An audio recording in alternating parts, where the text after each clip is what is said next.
ओम श्री गणेशाय नमः। चलिए आज का अध्याय शुरू करते हैं।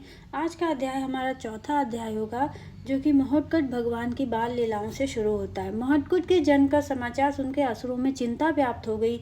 वे जान गए कि यह अदिति पुत्र अवश्य हमारे अनिष्ट में तत्पर होगा। उन्हें अब यह समझने में देर न लगी कि अदिति ने इसलिए कठोर तपस्या की थी। शंकित असुरगण भविष्य में उपस्थित होने वाले इस घोर संकट के प्रतिकार का उपाय सोचने लगे। अनेकों प्रमुख असुरों ने एक स्थान पर बैठकर परस्पर परामर्श किया।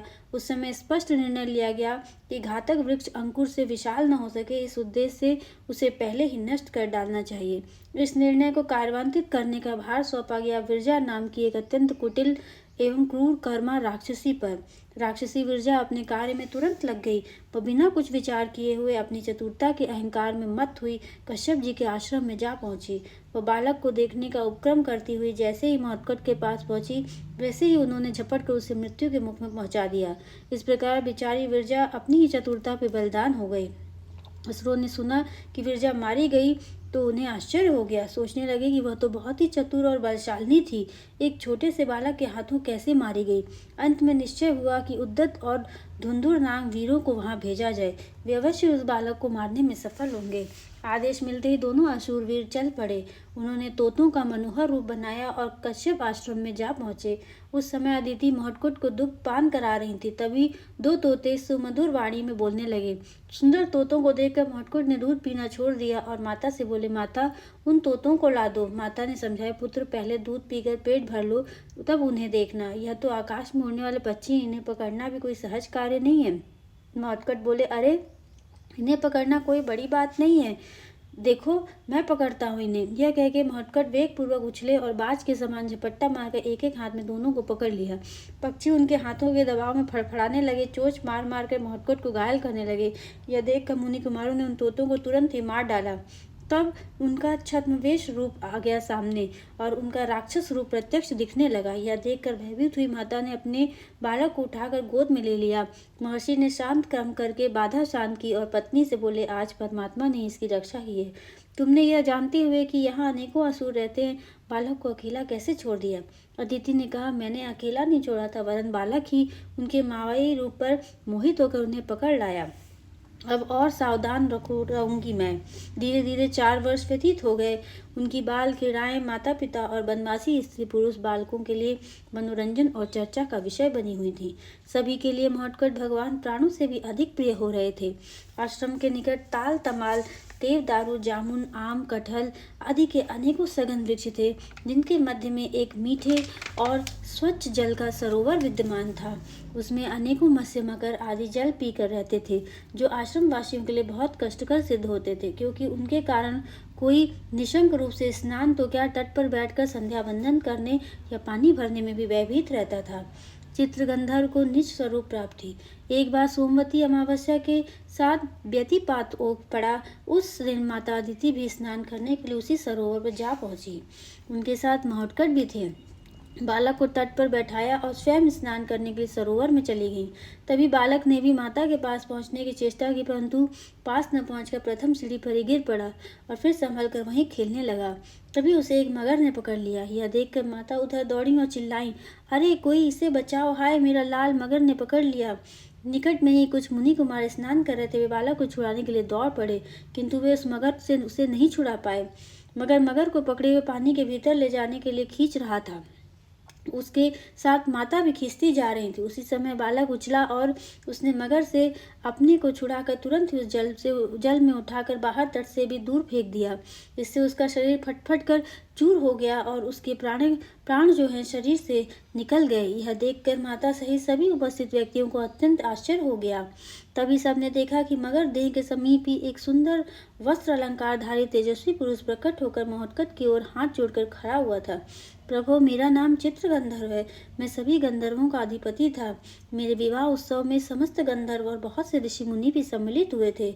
मैंने सभी का स्वागत सत्कार किया था, किंतु भ्रमित बुद्धि कारण महर्षि भृगु का सत्कार करना भूल गया। यह देखकर महर्षि क्रोधित हो गए। दुष्ट, तूने मेरा अपमान किया है, इसके फलस्वरूप एक सरोवर में जाकर मगर बनेगा। ऋषि का साफ सुनकर मैं थर थर कांपने लगा। फिर मैंने उन महर्षि को बहुत अन्य विनय की वे कुछ द्रवित हुए और बोले, गंधर्वराज, मैंने साप तो दे दिया और ये मिथ्या नहीं होगा, किंतु जब भगवान गजानन कश्यप पुत्र होंगे तब उनके स्पर्श से तुम उस योनि से छूटकर निज स्वरूप को प्राप्त हो जाओगे। इतना कह के गंधर्व ने भगवान गजानन की स्तुति आरंभ की। ये प्रभु, आप ही जगत स्वामी एवं रचयिता हैं। आप ही पापों का नाश करने वाले, गुण रहित, अहंकार रहित एवं सद असद रूप तथा सभी के परम कारण हैं। आपकी कृपा से ही मुझे अपने पूर्व रूप की पुनः प्राप्ति हुई है। इस प्रकार प्रार्थना करके गंधर्व अपने लोक को गया। इधर माता अदिति के आश्चर्य की सीमा न थी। वह सोचती, ये सब क्या है? यह दिव्य पुरुष कौन था?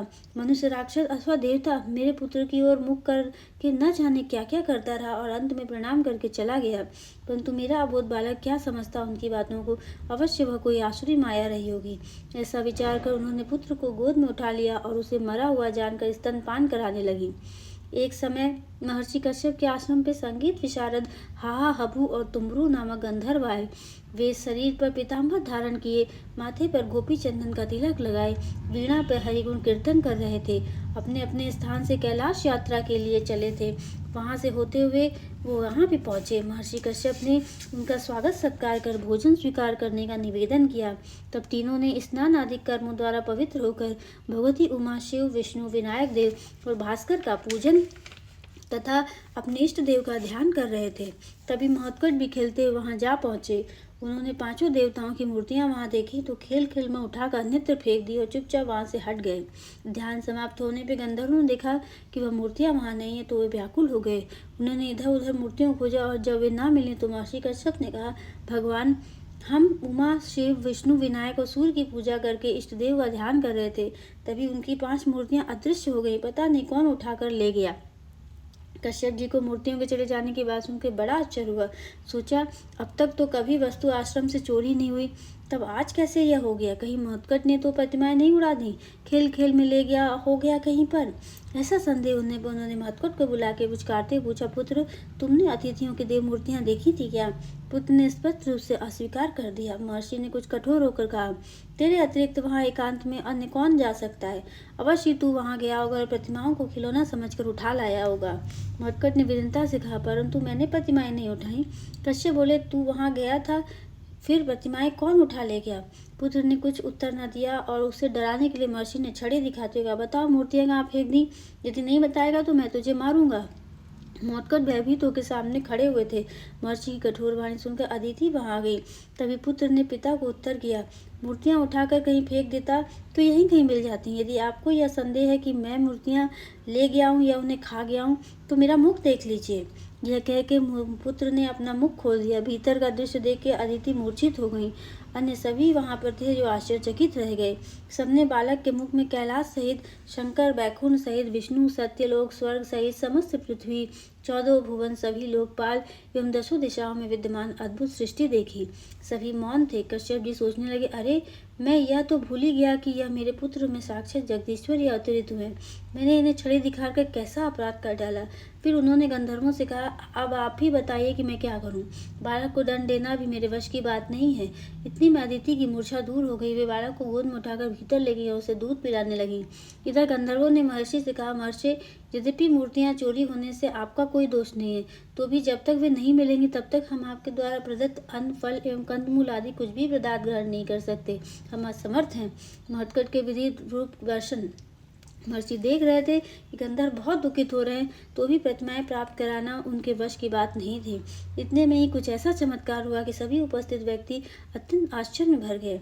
सभी ने, विशेषकर गंधर्वों ने देखा कि महोत्कट वहां आ खड़े हुए वे कभी भगवती उमा, कभी विष्णु, कभी विनायक और कभी सूर्य में दिखाई दे रहे थे।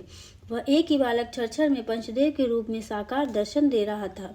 उनके पश्चात गंधर्वों ने बालक के और भी अनेक रूप देखे, कभी पंचदेव तो कभी विश्व रूप और कभी अत्यंत भयंकर रूप दिखाई देता। इस प्रकार उन्हें विनायक तत्व का पूर्ण रूपेण साक्षात्कार हो गया। महर्षि कश्यप के यहाँ जाकर वे धन्य हो गए। उन्हें सहज में ही परमात्मा के दर्शन हो गए।